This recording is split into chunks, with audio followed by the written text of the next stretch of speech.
Hi, we're back again with Coach Talk. I'm here today with another guest, and it's something slightly exciting for me personally.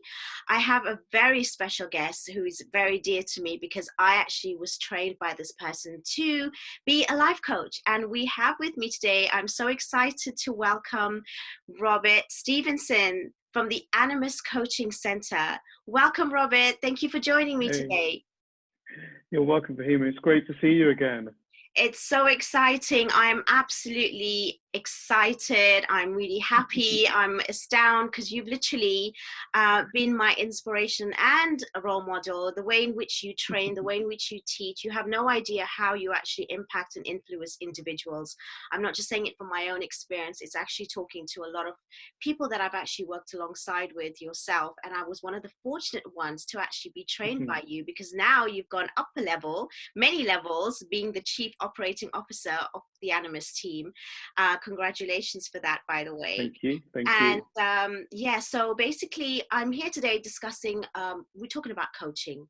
I think now during this time, we have a lot of individuals who are searching for some sort of a way of trying to find some sort of clarity, find some sort of way of dealing with what's happening. And we are all on different journeys. We are all having different ways of seeing things and perspectives. And sometimes we have good days, sometimes we don't. And you know, a lot of us might feel, okay, we don't want to see somebody because it actually means there's something wrong with us. Now, that's why I feel like coaching is really, really vital to give some sort of information, what it entails, what it's really about. It's really been about a long time, but I think in the UK, probably for the last 10 years, maybe individuals have taken it upon themselves, whereas in the US, it is more likely to be a lot more popular. So, you know, we use coaching in companies, we use them even for athletes, but now for everyday individuals to achieve whatever they want and any outcomes and goals.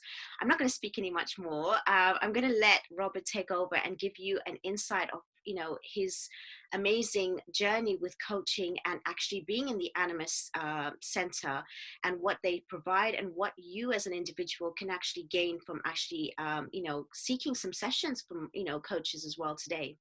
So go ahead, Robert. You know, it's all yours. Tell me from the beginning, everything. Tell you everything. Okay. Everything. So I guess I'll start with a little bit of how I got into coaching. So I hadn't planned to become a coach.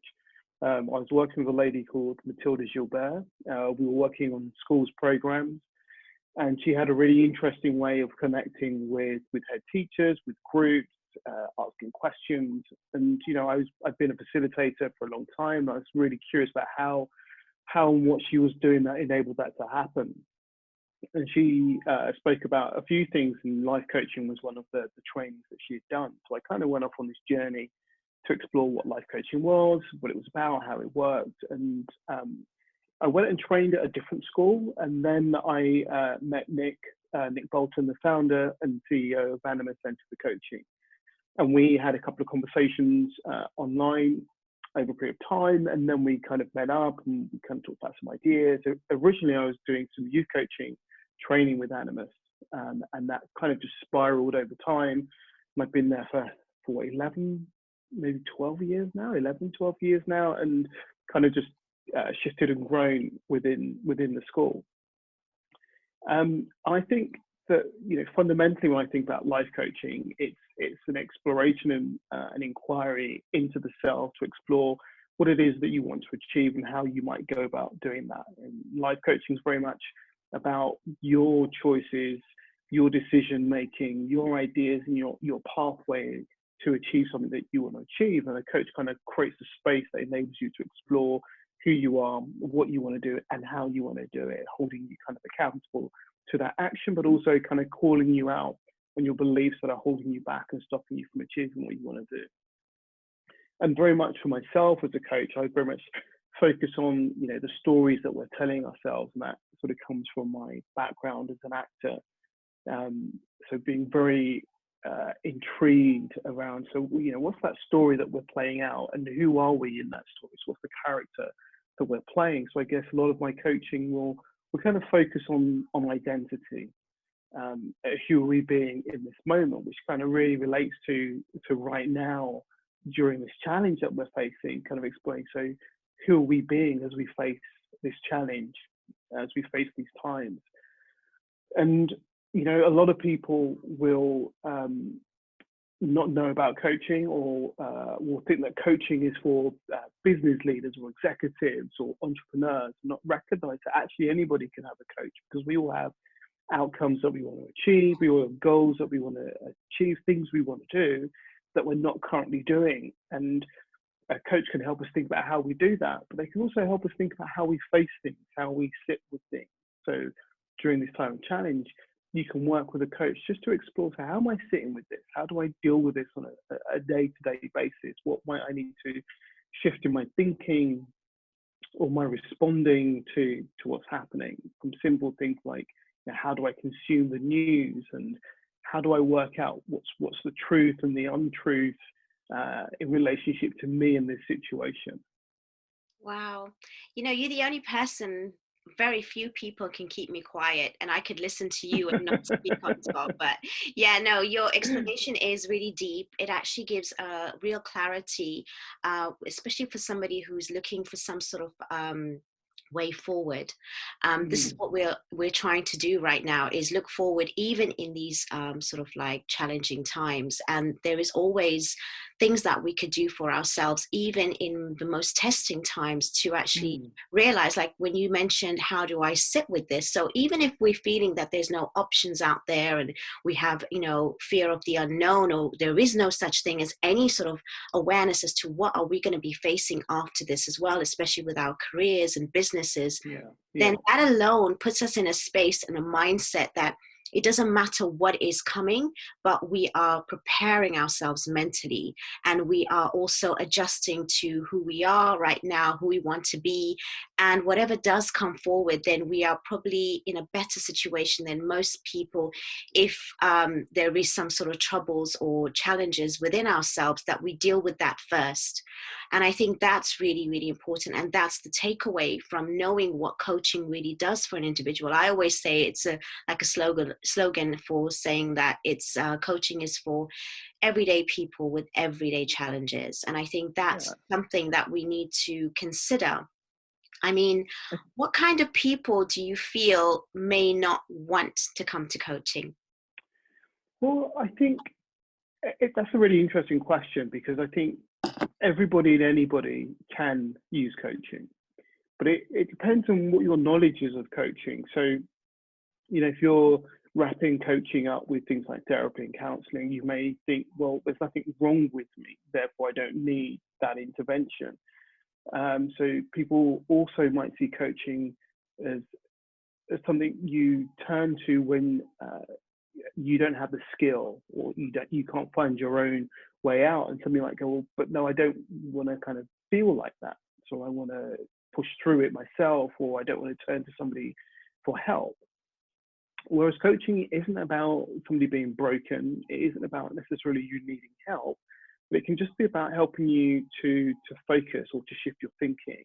And I think that anybody therefore can turn to it. So the people who might not want to go are ones that may see there being a stigma about this work, or see it as being for others. So, you know, you might go, well, I'm not, if you think coaching is about an executive, you might go, well, I'm not an executive, so why would I go to coaching? Or you might go, I'm not an athlete, why would I have a coach? But anybody can have a coach, because we can all work on being that best version of ourselves, and coaching can enable that best version to emerge into the space. I'm not sure if I answered your question. No, you did. You absolutely did. Because the reason why I asked you that, because we always say, you know, what can we do as coaches, and we can help everyone. And I think it's good to do the opposite, because what you've just said highlighted even something else. When I was doing one of my filmings last year, I did invite another trainer in the Animas team, which is Yannick. And Yeah. he's our existential and positive psychologist coach trainer, amongst other things as well as what he does. And I remember one of the cameramen was at the end of our discussion was saying, well, why does everybody need, or why does anyone need a coach? We can do this ourselves. And it was very interesting. And the way he answered was really, really good, because he said, well, just look at it as, why do you look in the mirror? If you're so sure, why do you need to look in the mirror? So sometimes a coach is someone who is just someone to reflect back and maybe pick out certain things that you may or may not see, because we do have a projected self, and we do learn this in our way as well. And also when we talk to friends and family, that is great. I mean, that's fine. But when we learn the tools and the strategies in our training, we know that there's a balanced view. There's no enabling. There's no just saying certain things just to make the person feel good. It's really about analyzing it for its truth from different perspectives to a certain extent. Yeah, totally. And I think that that when you think about that idea of, why do I need a coach? I can just sort myself out. Well, there are people that can just sort themselves out. And there are lots of people that go, well, I can do that thinking on my own. I don't need somebody to reflect that back at me, or to challenge me or question me. So I think there are people that are quite happy doing that. But then it's that point of our own bias. What's our self-bias that we have? What are the things that we're not seeing?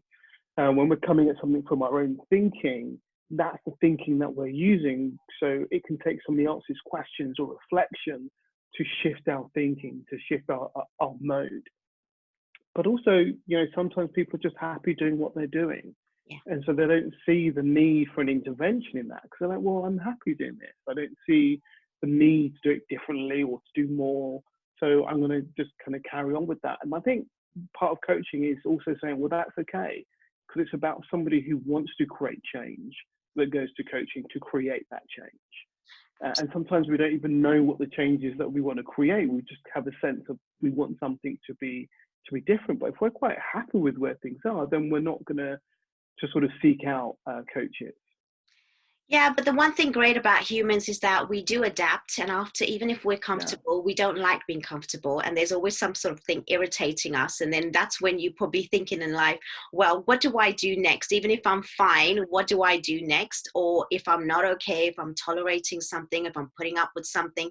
So yes, as individuals, we'll go through different stages and phases in life where we may not need a coach all the time, but there are times where I have clients for the last couple of years where I've seen them not consecutively, but every other time, and where there's different stages in their life. They've overcome something, they go back for a little few months, and they come back again with something else, and it's a continuous way of me coaching them throughout their lifespan. So yeah, it's really interesting for us to speak about this in depth, because I don't think that there's a platform out there to give this kind of information unless you're faced with a coach, unless you put yourself, or you are in a situation where you actually need a coach, then you will go out there seeking the information. So that's why I've always wanted to do this. And obviously it would have been better under different circumstances, but anyway, this is the circumstance where actually I think majority of people where there is no need for real deep therapy like counseling and things like that, where a coach could be just as sufficient to get you through. The other thing is that coaching can go deep. I mean, coaching won't necessarily look at something that is traumatic for you, because a coach and a therapist will have a different skill set. But I also recognize that you have coaches who are therapists and therapists who are coaches that have the skills and quality to span right across the whatever that is. I'm trying to think of that word that won't come to me right now. But they have the skills to do that. And I think coaching can go deep. I mean, you look at existential coaching, that's a space that's asking us really big, deep questions that somebody might have. And one of the things I think also for a lot of people is that we don't always know that something is wrong.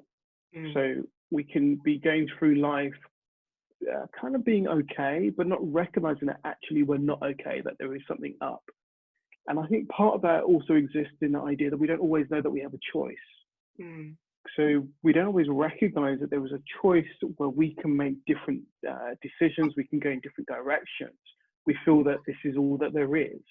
And I think that's something that's really interesting about coaching, is that it goes, well, there are other options, there are other things that we might be able to do, there are other realities that we can live in or inhabit if we make the choice to do so.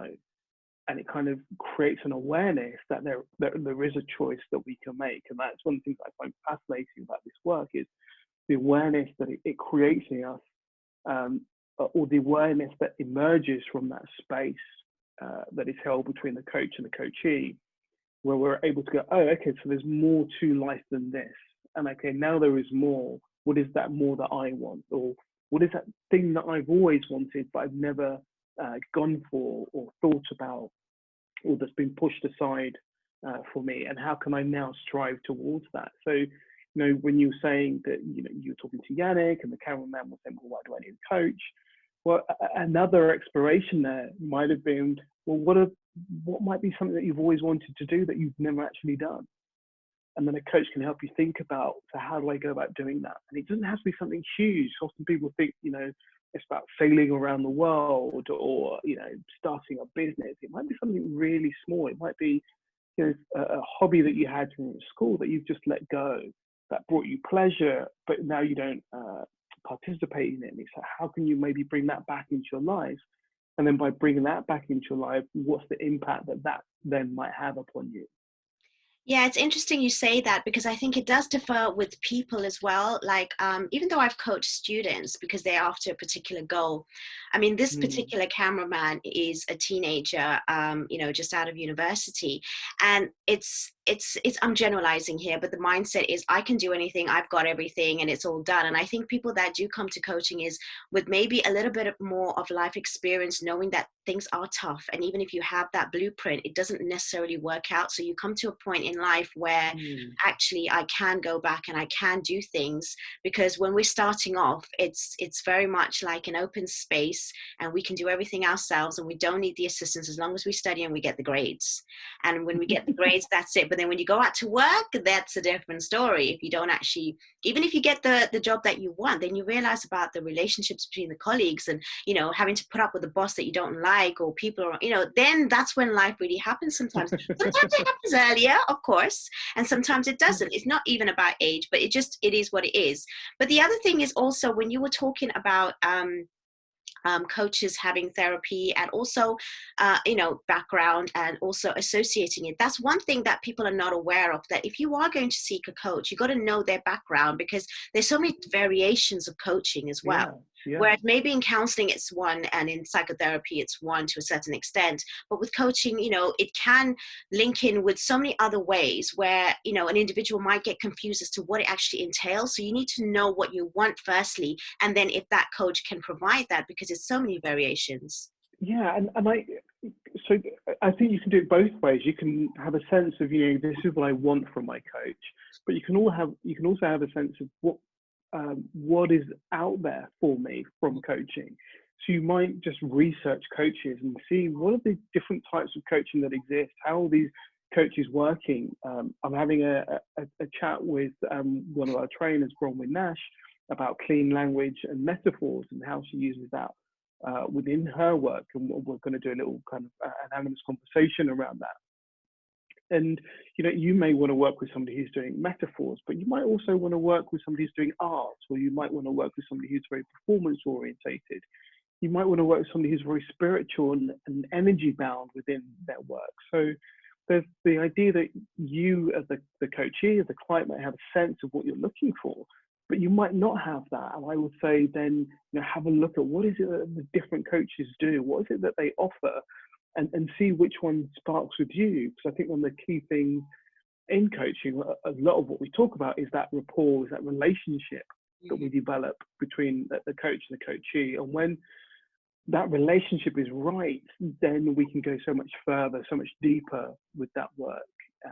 As the coachee, as a client, you're able to open up so much more when you've got a good, strong, trusting bond, a good rapport with your coach. So as well as knowing what you want to find and what you want to work with, there's also going, I don't know what I want to work with. Let's see what's available to me and see which one kind of tugs at my heartstrings or ticks a box in my mind, and then go, okay, let's explore that for a while. Yeah, no, absolutely right. I mean, there's coaches with yoga, there's coaches for Mm, mindfulness and positive yeah, psychology, but that's what I mean. A lot yeah. of people are not aware of that. There's a lot of niche around coaching as well, and there's people that Mm, don't have a niche, like myself. yeah, I can yeah. do it all. But And there's also, because there's coaches who have a niche, but it's so undefined that it's really hard to say exactly what that is. It might be a style, it might be a way of working. I think what's really interesting as well about this work is that you can find somebody who fits how you want to be as a human being in terms of finding your coach. And uh, I would say if you're looking for a coach, look for somebody who sparks with you, who kind of you go, oh, this works. There's something in this relationship here that I feel okay with this. And if you feel uncomfortable when you first meet your coach, then explore what that is, or even name that with them. I mean, it might be a bit difficult in that first instance, but a part of having great coaching is having that great coaching relationship. absolutely, absolutely. And the other thing I also want to quickly highlight, with regards to choosing a coach, if you are seeking some sort of like therapy, like counseling and psychotherapy, I've got clients that actually do have them as well as me. They actually Mm, have counselors alongside a coach, and it is also possible to do that. I have a client at the yeah, moment who is seeing a psychotherapist once a week and me 3 times a week. I don't know how that's working out, but in with regards to how he's choosing me 3 times and the other one once. But I think it's working really well in that sense that he's able to actually convert between the two and still get yeah, that sort of like the way in which he wants to move forward. So people need to be aware. And even if you're coming out of counseling, for example, then you want to move forward, sometimes even coaching can also allow you to sort of have that sort of like that space between not having anyone at all, so you have some sort of support to move forward. mm, So yeah, those are kind of other things that I just wanted to sort of give people an insight to, so don't think that you have to only be with one person. And yeah, yeah. we do support other sort of like psychologists as well, and it kind of is a fine line between it sometimes. So, and I'm also certified in NLP, so obviously I do have the extra sort of like ways of supporting with with, when I mean deep, is not necessarily with deep sort of like therapy. I mean like with habits and depression Mm. and things like that, anxiety. So those sort of traumatic things. And I actually even had a few clients I've worked with trying to overcome suicidal attempts and things like that. So as a coach, I was able to actually deal with clients that most people may not see it actually somewhere that they can go to. And I think that's all about, what's your boundary as a coach, what's your skill set as a coach. There'll be coaches that, are very new, very fresh in this field, and they will do what you might describe as pure coaching. And then there'll be coaches that have lots of other skills and qualities and attributes that they can bring to that space. They can work with a much wider range of challenge that presents itself. I know when I first started coaching, it was very much about what is it you want to do? What's your 5 steps? Let's do that and make it happen. Whereas now it's much broader. It's much more about who are you being and how are you showing up in the world, as opposed to what is it you want to do? What you want to do is part of it, because that's like our end point or our start point maybe. But there are things that I will explore now that I would never have looked at when I first started coaching. So I think there's something here also for coaches to think about, or to remember, that they will grow in their practice and their capacity as they continue to work with clients. They continue to learn as well. And I would also say, just on that, if you're looking for a coach, have a look at what their training's been. I'm not saying that they have to have trained with Animas. There are lots of great training schools out there. I'm completely biased, of course. I think Animas is the best out there, but of course I would think I'm the that. same. But look at the training that your coach has had. Have they done a weekend's coaching, or have they done a substantial course like ours that enable them to really hone their skills as a coach? So just be really kind of, it's a bit like, if you're going to hire a builder, you're going to hire somebody who's done an online course for a week, or you're going to hire somebody who's actually done a real in-depth course and understands what it is that they're looking at and has the skill set to work with you? Yeah, no, that's absolutely true. There are a lot of centers out there, and even if they are on par with Animas with regards to its training, I just know I trust my gut, my sixth sense. When I walked into Animas Centre just on the open day, I had a feeling that this was the company that I wanted them to train me. And you don't just train people to do exactly to become clones. You train them to bring out their authentic self. And it's not just me that's saying that. So many people that's gone there has actually said that about Animas. I have no affiliation to you. You're not paying me to say this. I've completely finished. This is my genuine feeling. I've always kind of been an ambassador for Animas, without the actual title. I've always said that because I know that, the credibility it holds, and the people that come out of there, in their training are totally different compared to anywhere else. And I was fortunate enough to even be coached by somebody else from another company, and I could easily see the difference. But anyway, also sitting on the actual training, which I did, and I did all the CPDs and the business course and everything like that. So I've been there for quite some time. When I did do my training, I did realize that it's not just about, now we're talking about people who would go to coaching, but people who are interested in coaching, in being a coach themselves. Yeah.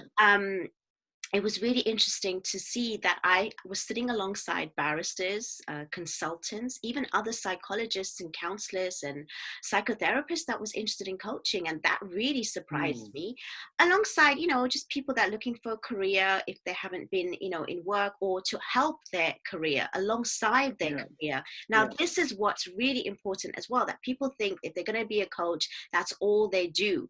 It doesn't just mean that. It enhances what you already are, or you can take it on, individually if you want. So yeah, I'm sure you can explain this a lot better. Well, I don't know if I could do it better, but yeah, I completely agree that when you train as a coach, or when you do life coach training, that isn't all that you need to become. It's another tool. It's a little bit like, I think it was Nick that spoke about this idea that, you've got this sweet shop with all of these different sweets in there, and coaching is one of those jars. So it can sit on its own, or it can sit with other things, and you can integrate that. So, we've got people who do yoga and coaching, fitness and coaching, mindfulness and coaching. So there's all these different things that you can put alongside your coaching. There's somebody does scuba diving and coaching. So it's like, you can wrap your coaching around, or allow it to be the glue that pulls different modalities and ways of working together. And I think one of the reasons why Animas people sort of become their own authentic self as a coach is that we don't just teach you one thing, we teach you a plethora of things, all these different modalities and ideas, from transaction analysis, narrative coaching, cognitive coaching, cognitive behavioral coaching. So there's lots of different aspects that we bring to the table, and we don't say, right, you only choose one. We go, well, you pick from these different ways of working to find how do you want to work, what fits with you, what feels authentic and right for you. Then go, right, then use that to the coach. And there's some really clear principles about how we work. And then, you abide by those principles, but then you bring in all these other tools and ways of working and allow that to show up, which creates that real sense of, this is me authentically working using the tools that I want to use. What I found most interesting from the pure coaching, which led me to do so much more outside that, was the fact that the tools and the strategies within, and the whole approach, and how to be as a person yourself first, because we are, as coaches training, we have to coach straight away. We learn literally the first day, so it's quite intense. And you also have to be coached yourself. It's such an intense transformation. But at the same time, you really are put into the deep end to a certain extent. And what I also found is that I personally think that, as even Yannick would believe, that it should really be introduced into every area, especially into schools. Like, I even gave talks to my local school, introducing coaching in education, introducing it, because it's one thing that's lacking even in businesses, and to be productive, to actually get along with people. I just find that it has an answer in every area. I don't find it as one jar in a sweet store. I find it the main setting where it spreads, and anything can latch onto it, or it can really sort of collaborate with anything else. That's how I look at it. I look at it as the mainframe, as far as I'm concerned, because I think it kind of like, for me, it allowed me to do so much more, just from the basics. For example, I said this before and I'll say it again, just the fact that when I was, worried, when I was in a conversation, all I used to think about in that conversation is, what am I going to answer? What am I going to say? Not actually listening to the other person. I listened to the first sentence, and it was that, instead of actually getting into the conversation and sitting with them. And that alone can change your real, relationship with somebody. It really changed it for me. You could ask my family members. We actually get along now. I'm serious.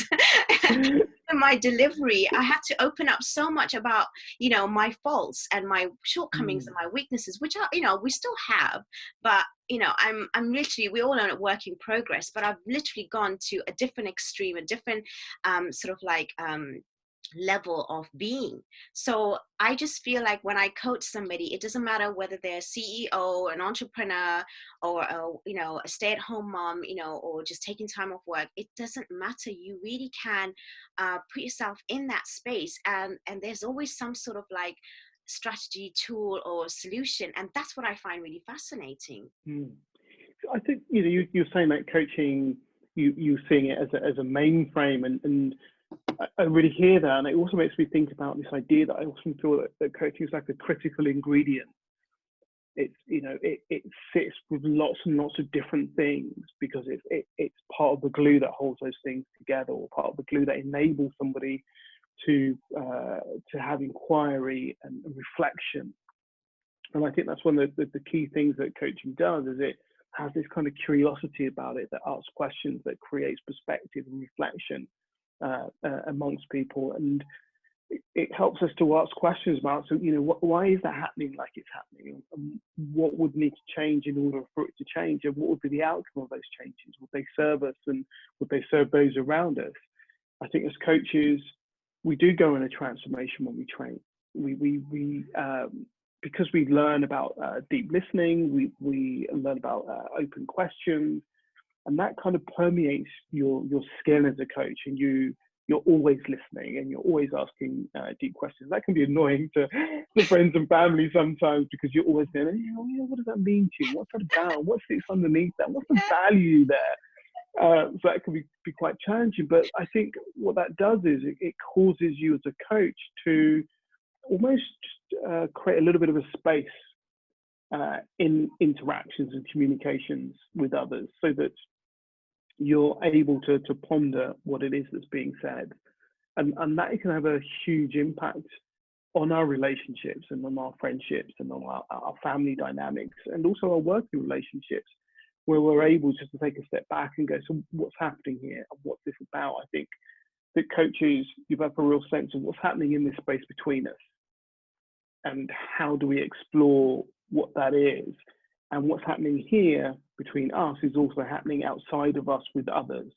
And so if we can understand this, then we can understand what sits outside of us. And so there's this constant inquiry, I think, with coaching.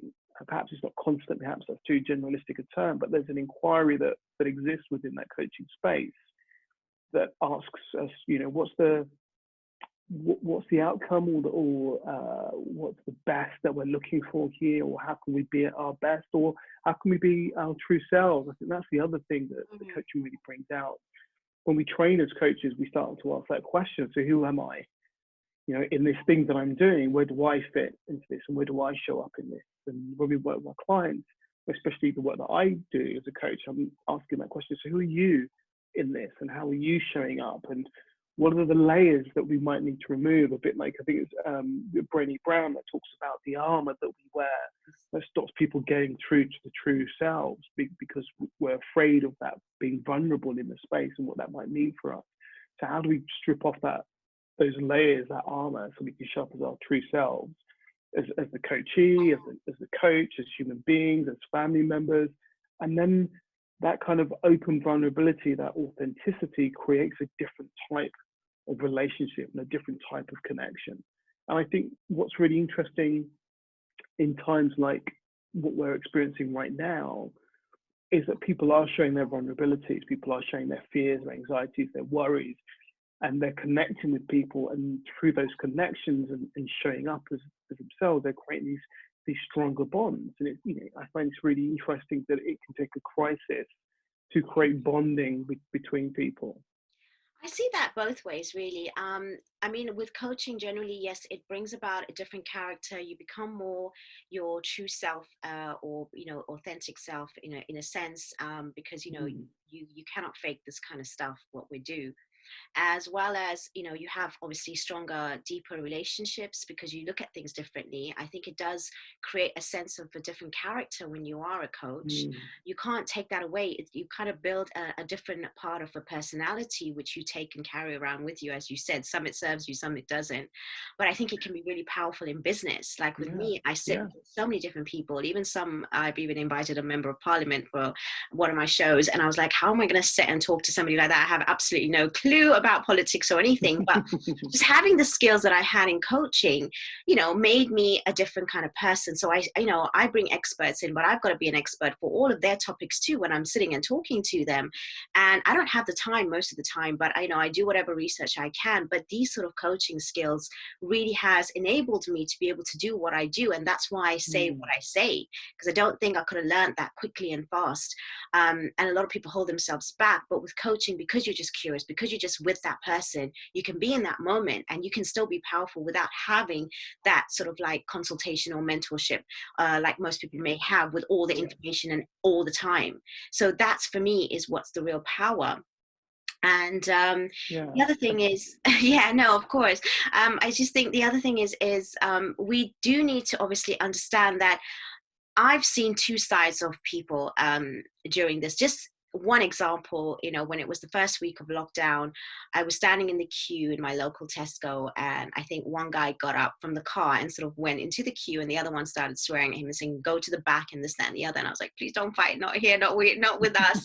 And then 2 seconds later, a lady was standing outside the pharmacy because there's a row of shops, and we were towards the end, and the man was like, oh, no, you have to press the button to go in. And she's like, oh, thank you so much. And I'm like, there you go. There was someone that, sometimes it brings out the worst in the bad and the best in the good. That's kind of like, I feel, to a certain extent, it's not necessarily just bonding. In that space of 5 minutes, I seen both, and I was like, wow, this was really interesting to see. At one point I was a little bit apprehensive and a bit, thinking, oh God, please don't have a fight in front of me and stuff like that.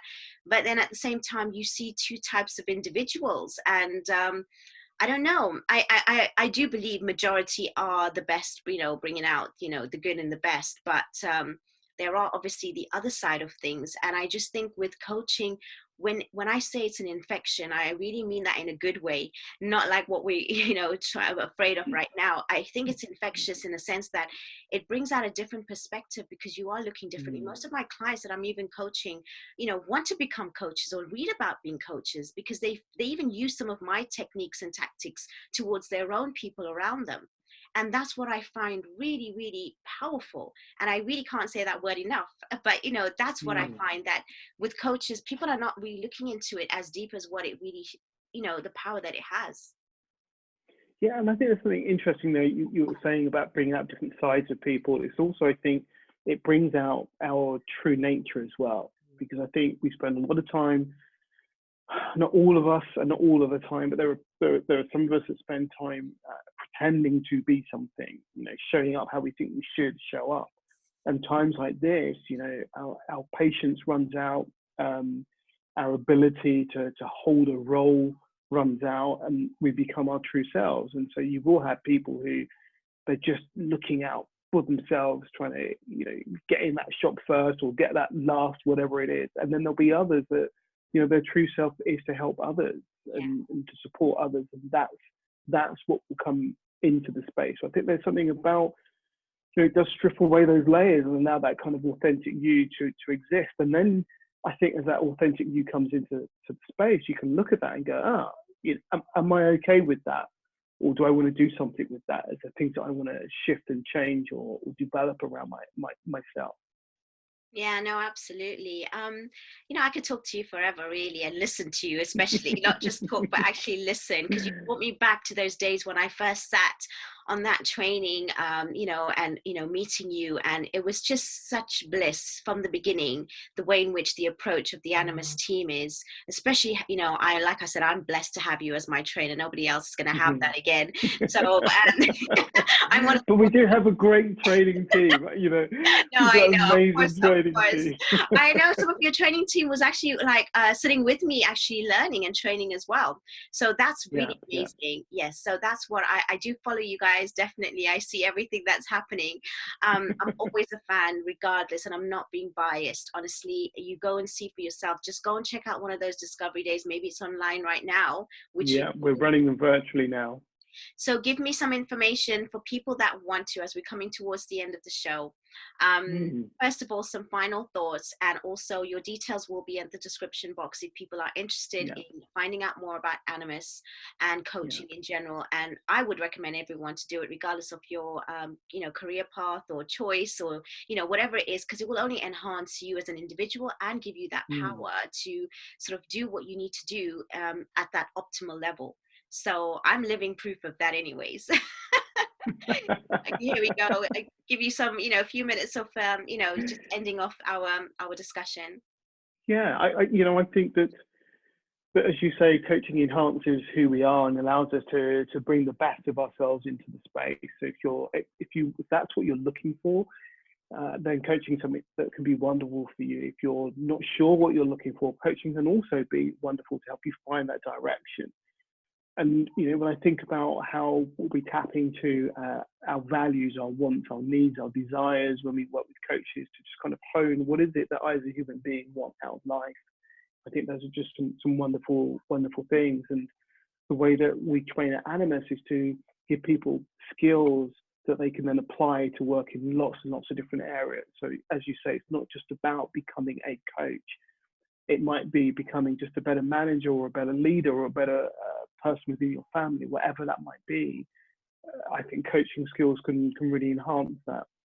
One of the things that I've noticed for myself, that being a better coach has made me a better interviewer, because you listen, you ask keen questions, you really want to delve in there and understand what's going on. So it can help in so many different ways, and that that coaching relationship's an important thing. So find the right coach for you. Definitely. Well, thank you so much, Robert. It's been an absolute pleasure. I hope to have you again at some point. And, we have so much more to actually talk about. And this is just the surface. And I hope that a lot of you out there, do actually feel that, this is a safe space for you to come to, honestly. There's a lot of coaches through the Animas team itself. Or if you want to look generally online, there are many, many coaches out there, but I would definitely give it some thought, give it some sort of like exploration, because it's something that I think at this point in time that we could really use that extra support with the real tools and strategies to move forward. So yeah. Yeah, and just one other thing. So one of the things that I'm really proud of at the moment is that a lot of the Animas coaches, whether they're those in training or those that have completed their training, are setting up some really great initiatives right now. So we've got people working with the elderly, we've got coaches working with those that are key workers and are on the front line, we've got coaches working with people that are just having challenges and difficulties. So people have set up all these different programs to work with people right now. And I think that's something that's really exciting and really quite wonderful. Thank you. Thank you so much. That's so enlightening to hear you speak and have you here with me today. And I appreciate your time and taking the time to Thank come on you. my show. Thank you, viewers, for watching. I hope this was just as exciting as it was for you as it was for me. And we will be back on the next episode very soon. Have a really good day, and we will see you in the next one. Take care. Bye. Right.